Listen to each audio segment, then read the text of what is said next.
Attention please.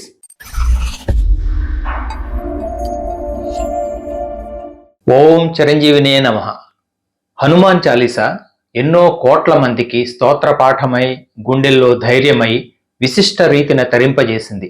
నిష్ఠగా 40 రోజుల పాటు భక్తి శ్రద్ధలతో హనుమాన్ చాలీసా పారాయణ చేసిన వారింట వ్యాధులు, అకాల మరణాలు, అనూహ్య కష్టాలు దరిచేరవని అసంఖ్యాకుల ప్రగాఢ విశ్వాసం. శ్రీ గురుచరణ సరోజరజ నిజమన ముకుర సుధారి వరణౌ రఘువర విమల యశజోదాయక ఫలచారి అంటూ సాగే చాలీసా ఎందరెందరో హనుమదుపాసకులకు కంఠోపాఠం, మరెందరో సాధారణ భక్త జనావళికి నిత్యస్మరణీయం.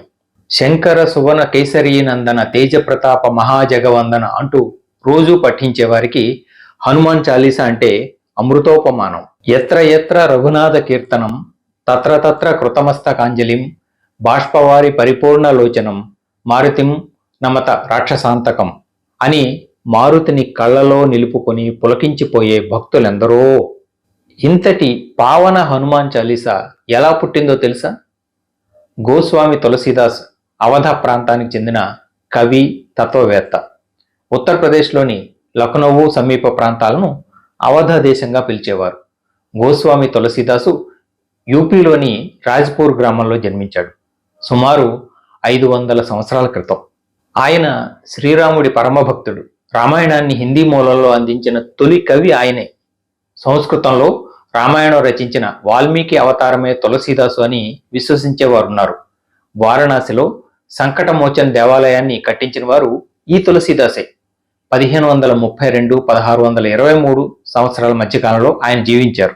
ఉత్తరాది దక్షిణాది అనే భేదభావం లేకుండా దేశం నలుమూలలా ఎందరో భక్తిగా పఠించే హనుమాన్ చాలీసా పుట్టుక వెనుక ఆసక్తికరమైన కథ ఉంది.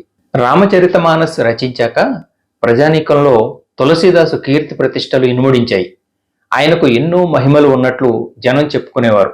దాంతో అప్పటి మొఘల్ పాలకులు తులసీదాసును ఆస్థానానికి పిలిపించుకుని అక్బర్పై గ్రంథం రాయాలని కోరినట్టు ఒక కథనం.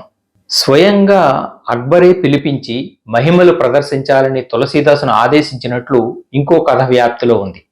పాలకుల ఫర్మానాను నిరాకరించిన తులసీదాసును జైల్లో పెట్టారు. చెరసాలలో ఉండగానే తులసీదాసు హనుమంతుడిపై 40 శ్లోకాలు రాసి పారాయణ చేసినట్లు చెబుతారు. హిందీలో చాలీస్ అంటే 40 ద్విపదుల సంకలనమే హనుమాన్ చాలీసా. తులసీదాసు అలా చాలీసా పారాయణ చేయగానే అక్బర్ ఆస్థానాన్ని వేలాది కోతులు చుట్టుముట్టాయట. దాంతో అక్బర్ చక్రవర్తి తన తప్పు తెలుసుకుని తులసీదాసును జైలు నుంచి విడిపించాడని కథ. ఆ విధంగా హనుమాన్ చాలీసా జైల్లో పుట్టింది. ఆంజనేయుడి సామర్థ్యాన్ని, శ్రీరాముడి అచంచల భక్తి విశ్వాసాలను చాటే హనుమాన్ చాలీసా శ్రీరామ రక్ష, సర్వ జగద్రక్షగా నిరూపిస్తూ భక్తజన కోటికి నిత్య పారాయణ స్తుతిగా నిలిచిపోయింది. ఓం రామదూతాయ నమః. మరో అంశంతో మళ్ళీ మీ ముందుకు వస్తాను. ఇటువంటి మరిన్ని వీడియోల కోసం మీ స్పందనను, సూచనలను కామెంట్ సెక్షన్లో పోస్ట్ చేయండి. నమస్తే.